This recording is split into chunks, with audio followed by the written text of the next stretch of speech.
আসসালামু আলাইকুম।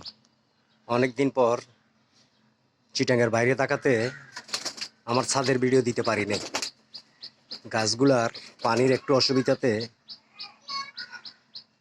গাছগুলার অবস্থা খুবই একটু খারাপ হয়ে গেছে গা। এই যে ছাদের বাগানের অবস্থা খুবই খারাপ। বেশ কয়েকদিন ছিলাম না চিটাঙ্গে। এই যে আমার মরিচ গাছটা দেখেন কি অবস্থা হয়ে গেছে। তিত করলা গাছে অনেক তিত করলা ছিল, সবগুলো হলুদ হয়ে গেছে পানি দেওয়ার বেশ কমের কারণে। এখন আবার বেশ কয়েকটা জালি পড়তেছে, দেখা যাক কি হয়। পানির একটু অসুবিধা হলে ছাদের গাছের গুলা খুবই অসুবিধা হয়ে যায়, খুব অসুবিধা হয়ে যায়। তাই যারা ছাদ বাগানে করেন নিয়মিত পানি দিবেন। এই যে আমার আঙ্গুর গাছটার অবস্থাটা দেখেন, অনেক পানি দিয়েছি, টানে ফেলছে, কারণ অনেকদিন পানি দেওয়া হয় নাই, প্রায় 4 দিন থেকে 5 দিন পানি দেওয়া হয়নি।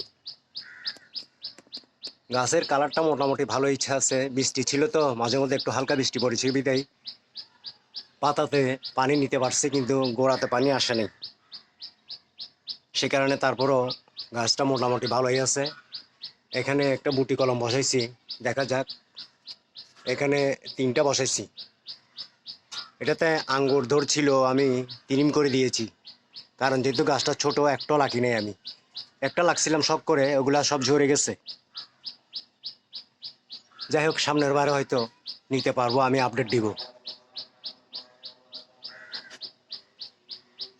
এ হচ্ছে আঙ্গুর গাছের আপডেট। ভালো থাকবেন। আসসালামু আলাইকুম। আসসালামু আলাইকুম। আমার ছাদ বাগানের বেশ কয়েক জোড়া কবুতর পালছিলাম আমি, প্রায় 40 হইতে 50 জোড়া কবুতর ছিল। এটা হচ্ছে কবুতরের সেট। এখানে সবগুলোর মধ্যে কবুতর ছিল, সবগুলো আমার দেখার অসুবিধার কারণে আমি সেল দিয়ে দিয়েছিলাম। অনেকগুলা বাচ্চা কিছু কবুতর লাগছিলাম আমি, শখ করে কয়েক জোড়া লাগবো মনে করে ওইখান থেকে।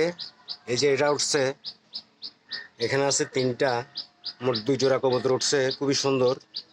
এগুলো আমার বাচ্চা কবুতর, যেখানে ওখান থেকে তুলছি ওগুলা।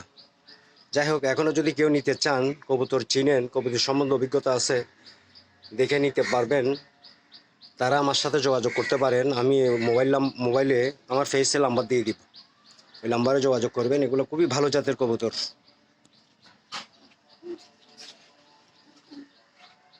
এখানে আছে ভিতরে 1 জোড়া, আমার 2 জোড়া লাগছিলাম আর কি, আর এখানে লাগছে 1 জোড়া।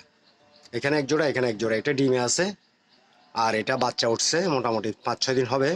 আর অন্য একদিন এ বাচ্চার রিভিউ দিব আমি। আর কেউ যদি দরকার হয়, শখ করে কে কবুতর পালতে চান বা কবুতর সম্বন্ধে অভিজ্ঞতা আছে, তারা আমার সাথে যোগাযোগ করবেন। ভালো থাকবেন। আসসালামু আলাইকুম।